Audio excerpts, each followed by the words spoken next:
Alright, check this out. You guys are back on the Hater World and I'm Blue Devil. What we have going on today is something a little bit different.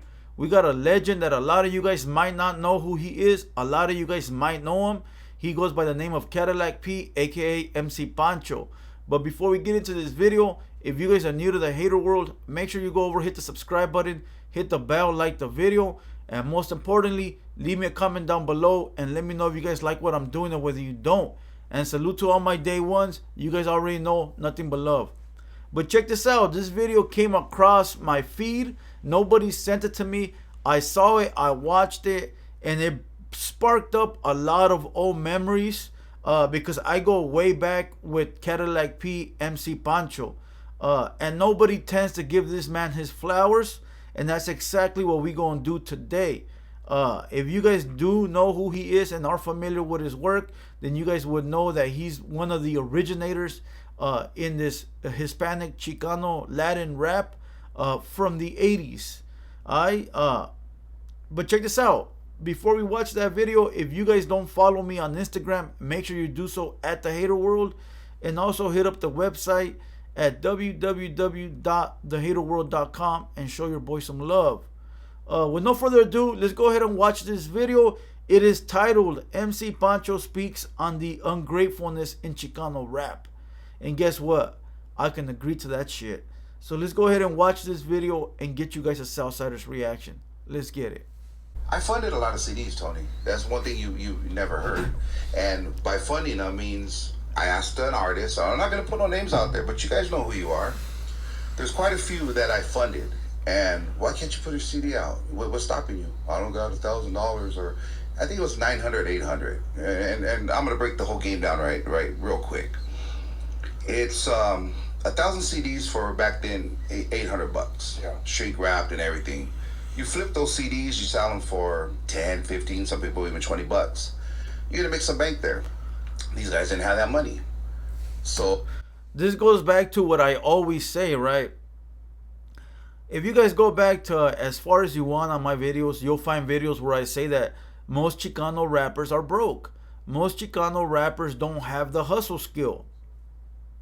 You know, back then it used to cost nearly like $900. And when I say back then, I mean 2007, 8, 9, 10, right? With a little bit under $1,000, I think it was like 900 and some change. You would get a box with 1,000 CDs, right? Shrink wrapped, graphics on the CD, like a actual CD you would buy at Tower Music, right? Or the Warehouse Music or Sam Goody. You'd go in there, you get a CD, it'd be shrink wrapped with the graphics and the whole works. That would be about $800, $900. And then what you would do with that is flip the CDs for $10, $15 a piece out the trunk, and make close to like 10 racks, 15 racks, depending on your hustle skills. But a lot of Chicano rappers didn't have the money to start off. You know, I'm telling you, back then Chicano rappers would not pay for studio time. They would not pay for features. They would not pay for footage, you know, camera time. They would literally tell you, I'll pay you with a shout out. Trust. That was the form of method, the method of payment back in the day, you know. But let's keep going. I'm not an investor. I'm not a guy that's trying to, you know, invest money. And I was like, I had the money at the time. I was doing pretty good, really good. You know what I mean? I was like, that's what's holding you back is $800 to put out 1,000 CDs. Well, here's $800. Well, what do you want out of it, Pancho? So just give me, I don't know, give me 100 of them. You got $700. Next thing you know, I'm on this CD, executive producer, MC Pancho. Yeah, but those credits mean nothing. It can say executive producer, producer of the year, producer of the century. Doesn't mean you're getting anything in return. All it does is, again, a shout out. It has your name at the bottom. You can show it to your grandkids. You can tell people you know, like, look, I executive produced this album. But it doesn't give you any revenue, any streams of revenue. It doesn't bring any money. It doesn't bring royalties, nothing. Because there is no way to scan or barcode scan those Chicano rap CDs. There's no way to enter them into a system where you know how many you sold and how much money has to go back to the investor or the producer or the songwriter. Nothing. like at all. You know, these CDs were just graphics on the front, graphics on the back. You go hit the swap meets, you go fucking outside of a market and sling outside the trunk. So even though it said executive produced by MC Pancho, don't think for a second that he was getting some kind of royalties, because he wasn't. But let's keep going. Next person comes up to me, because Pancho's a generous guy. He's letting people use his jewelry, wear his chain, drive his car, and we're shooting videos at his house. Wow. So, you can look at that. You can see all the videos and how often my car was used. So, check this out. I know exactly what he's talking about, because at those times I was around. Okay, I go back to knowing MC Pancho for what, since 2008 maybe, right? And I know what he's talking about when rappers wanted to use his cars, his house, his jewelry, and I understand what he's saying, because I was the same way. I'll put it to you this way. He was the guy that will loan you his house, his cars, his image, and I was the guy that will loan you the cameras. Okay, back then I had a little bit of bread too, and I had a bunch of cameras, what Chicano rappers could not afford back then, and they would come to me. Hey, yo, Blue Devil, I got an event. Let me borrow a camera. Hey, Blue Devil, I got to go do this session. Let me borrow a camera. Hey, Blue Devil, I got to go do this event or this show, or I got to go meet with this other rapper. I got a feature. Let me borrow a camera. And that's what I would do. I would loan these fuckers out, because, you know, these motherfuckers didn't have a pot to piss in. And I'm not going to say no names either. But I know what boat he's in, because the way that he used to loan his house, his image, his fucking cars is the same way I used to do it, but with the cameras. Okay, and in return, I didn't get shit. But hey fool, I got nothing but love for you. Hey fool, I'll give you a shout out on my CD. Hey fool, if you need a feature, let's do this, blah blah blah. You know, but there was never no green involved, because there was no money to begin with. But let's keep going. next person, hey, can you help me out with that? Yeah, all right. You know, I did. I made a lot of things happen. A lot of things happen for people in this Chicano rap game, which is a very ungrateful game. I'm glad you brought this up. And not one thank you. I think one thank you. J Knuckles, shout out to you out in the 805 area. Hit me up one day, I think like at 3 a.m, and he goes, you know what, I just want to thank you for what you did. Because, yeah, I funded his CD as well. And I funded a lot. I wasn't greedy with this game. Yeah. You know, I wasn't greedy. I remember we had a documentary. Before he gets into that, let me say this. There's a lot of rappers out there right now still from this era. I don't want to say too many of them. I'll probably say there's a handful of them, right? A handful. And they're all out there right now rolling around as if they did this shit by themselves, not giving flowers to those that deserve it, right? Also, not trying to mention nobody as if they did it themselves. You know how many interviews I see of these other Chicano rappers that I know personally, and I'm watching them waiting to see if they give anybody a shout out that deserves it, and when the question comes up, they avoid it. And I'm sitting there like, you buster ass motherfucker, bro. Like, you can't give a shout out to the homie that helped you. You can't simply say, hey, shout out to the boy that helped in my early stages, whoever it might be. You know, greedy ass motherfuckers, straight up.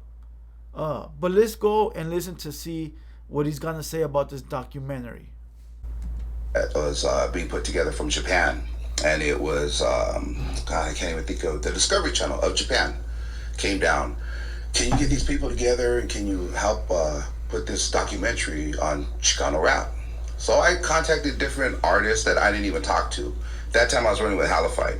So I went outside of the Halified camp, contacted all these other people and stuff. Next day on MySpace, that's how far we're going back, all these artists are talking about how they were contacted by Japan. Not MC Pancho, but by Japan to be in this documentary. Check it out. I know exactly what he was talking about, what he is talking about, because I was there. Okay?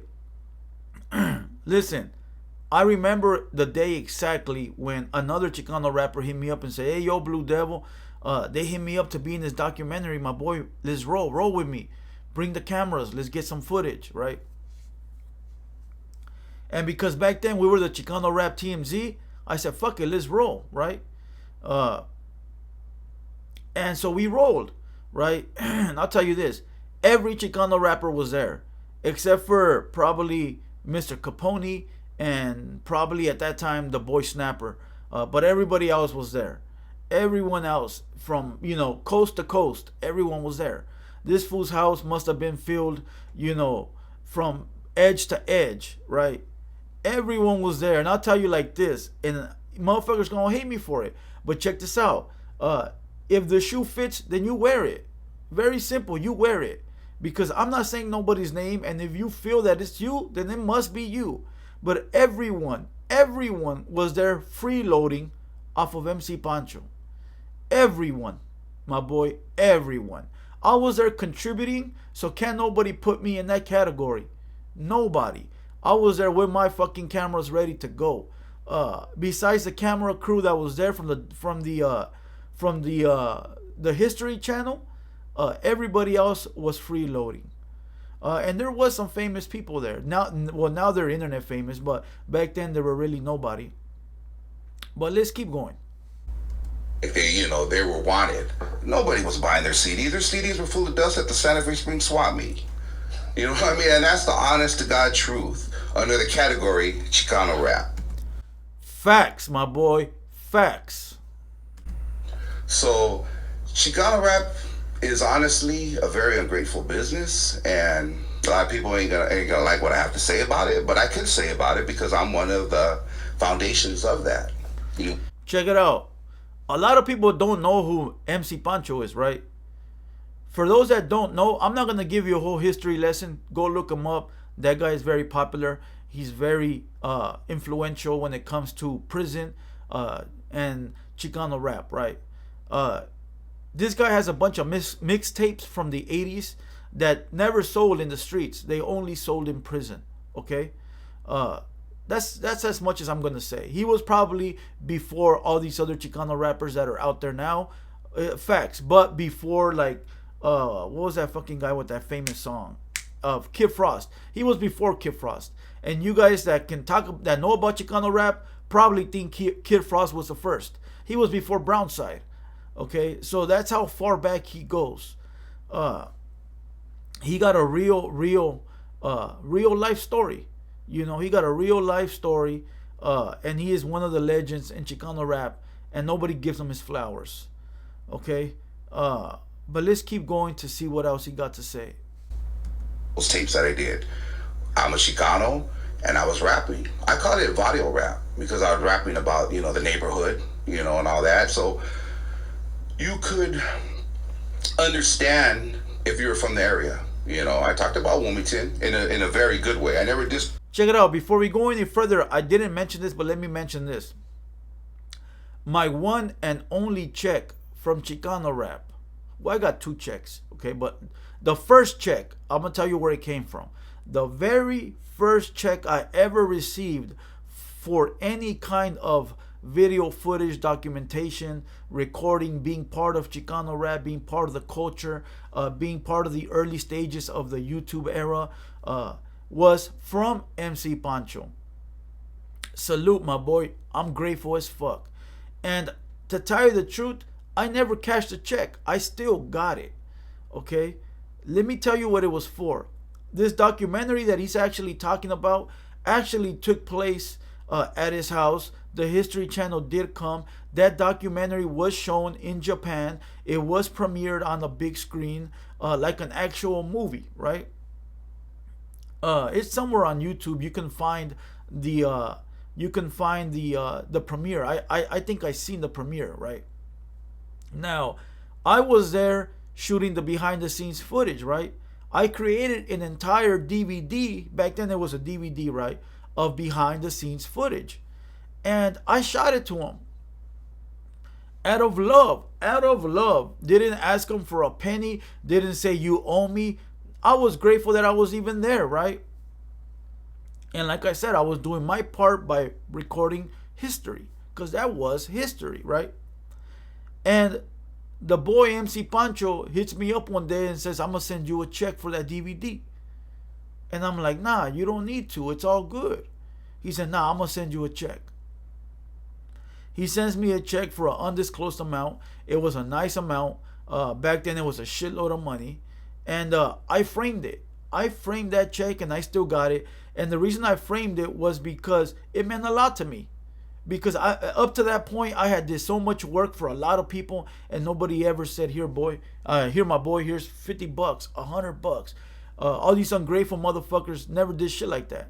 Not to say that they were ungrateful, because they probably didn't have it, and I understand that, you know, and I know where they're coming from. But it's just the fact of the, hey, can I do something for you? You know, hey, if you ever need anything, hit me up. But never, right? And so MC Pancho gave me my very first check. My second check came from YouTube, you know, from my analytics back in 08. And back then, there was not a lot of money in YouTube. Nothing compared to how it is now. So shout out to MC Pancho, a real motherfucker, and not only real because he gave me money, real because he didn't have to. He didn't have to. But let's keep going. Let's see what else is going on in this video. Expected anybody, never, you know, not even Wilmington, you know, we're rivals. Of course. You know, Wilmington's always been good to me. You know, I've always showed love. You know, I told you the story. My dad was one of the first to hold a peace treaty between Wilmington and Pedro back in the days. Yes. So I gave it up. You know, I gave it up. But that was vaudeville rap, what I called it. Then when it had this thing on Chicano rap, well, it just went a whole different route. To answer your question about did I see it going anywhere? No, it didn't go anywhere. Because why? Because us, and I'll say myself, as Chicano rappers in this game, we're our biggest downfall. We don't support one another. We don't. You know, Those are facts. Those that don't believe it, go in my comment section right now. You're probably going to see a bunch of fucking lames disrespecting me, disrespecting him, and disrespecting a lot of other people. You know, motherfuckers don't know how to hold it together. You know, even if you don't like a certain motherfucker, oh well. Network is part of the game. You know, I got a homeboy that comes over here, and he's probably watching this shit. And he's always talking about, oh, fuck that fool, he can't rap. Oh, that fool ain't down, I'm downer than him. And you know what I tell him? So what? Who gives a fuck if he can't rap? Who gives a fuck if you could out-rap him, or if he's not down and you're downer? What the fuck does that got to do with anything? I go support that vato because he's trying to make it and try to network with him, my boy. That's simple. But we're too busy trying to like, oh, that fool ain't shit. I'm better. You know? That's why everybody got to stay in their lane and do what they do. Stop worrying about what that vato's doing, that vato's doing, that vato's doing. You just look forward and do what the fuck you got to do. You know, and that's what I do. Here at the Hater World, that's what I do. I got my lane, and if anybody wants to jump in my lane, you can go for it. But it ain't going to go too well for you. You know. But it is what it is. Let's keep going. Think that by paying somebody of another ethnic background, certain amount of money you're gonna come up. A lot of them did that. Yeah. And I seen it. I remember there was dudes, no names, that were paying to open up for DJ Quick. And I said, let me get this straight. You're paying to open up for DJ Quick. So what? You could go and brag to your grandkids 30 years down the line. Hey, I remember the time I opened up for DJ Quick. But are you gonna tell the part that you paid $1,000 or you had to sell tickets to fucking get on that show? Check it out. That brings up another story. I call it like this. Back from 2007, 2012, there was two eras, okay? And I don't want to say the other guy's name because I don't know if he wants me to. But there was a MC Pancho era when everybody was going to his house to use him and abuse him. And that's the way I look at it. And MC Pancho might not look at it that way. He might look at it like he was helping out a fellow homie. That's cool. But for me, seeing this shit and seeing the way that Chicano rappers used to just take, there was a MC Pancho era and there was another era. He was a black man. Okay, and this black man is the same thing. When MC Pancho era was done, the black guy's era was next. And I don't want to say black guy and sound bad, but he was a brother, right?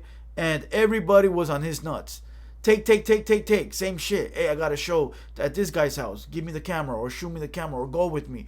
You know, and that's how it was. MC Pancho, this brother. MC Pancho, this brother. And that's how it was. It was all these Chicano rappers jumping on nutsack to nutsack to nutsack to nut. And I was just like, God damn. And you know why though? Because most of these Chicano rappers didn't have no money. They didn't have shit. But a motherfucker that actually has something didn't do that. Like me, I had a little bit. I had a little bit of something. And so I wasn't used to doing that because I always had my own. So it was like, why are you going to go to that fool's pad and do that? Just do it yourself, homeboy. Buy the equipment or do what you got to. But because these fools didn't have the connects or the money or the knowledge, you know, or the hustle skills, they had to go, you know, and jump on somebody's bandwagon. You know, and I was never a fan of that. But what he's talking about, the shows, motherfuckers would open up for other rappers in these small ass little venues, and they would have to pay to open up. So if there was, back then it was Glasses Malone a lot. Glasses Malone, DJ Quick, a bunch of little LA artists. I don't want to say little because they're not little, but at this time they weren't as big as they once were. And if you wanted to open up or wanted a slot in this venue, you needed to pay anywhere from $250 to $1,000, and they will give you tickets in return to sell, so you could make money. But most of the time, all the homies wanted to come, so you would give the homies the tickets for free, so you'd really make no money. But you would be put on the ticket stub, and it'd say Ticketmaster, and it'd say your name, DJ Quick, and it looked nice. You know, it looked nice to tell a story, but in true reality, the only person making money was the club promoter, and the headliner. That's it. Everybody else was paying to have exposure, and most of the time, it didn't work. Cause where they at now, right? It didn't work. Let's give this shit a few more seconds, a few more minutes, cause it's already a very long video. I can go in all day about Chicano rap, cause I was there. But let's give this shit a few more minutes, and then we'll call it a video. So, I mean, not only was it an ungrateful game, but there was no pride in that game. Look, let's just kill this video here. Let's kill this video relay and call it a day. Listen, I've said it before. The Chicano rap of back then is not the Chicano rap of now. Now you got these youngsters that are looking just like hip-hop. And they're doing big things. And salute to all the Chicano rappers that are out there right now, even if they don't label themselves Chicano rappers, even if they just label themselves rap, but they're Mexican or Hispanic, right? Or Cali Mac. Salute, because they're doing their thing right now. They're out there and they're mixing in with the crowd and they're keeping it alive. So salute to everybody out there that's doing it right now. But everybody from that era of like 07 to 2012, most of them are gone, are long gone. Some of them have passed away. Rest in peace to the ones that have. Some of them are still holding strong. And shout out to those, because it was a tough journey, and to still be here, it means a lot. So to those that are actually still out there grinding, salute, none but love. You guys already know. But those that fell off didn't have the skill to begin with, you know. But it is what it is. When I saw this, it brought back a flashback, and I really wanted to speak about it because nobody gives Cadillac P, MC Pancho, his flowers as a legend in this game. So I want to go ahead and do that. And to those that don't know him, go look into his story. Maybe someday I'll have him here in the near future. So stay tuned for that. But other than that, I'm going to kill this video relay and call it a day. I hope you guys enjoyed this one. Follow me on Instagram at TheHaterWorld. Shout out to Rhodium Radio for the great content. And once again, I'm Blue Devil. This has been a Hater World production, and we out.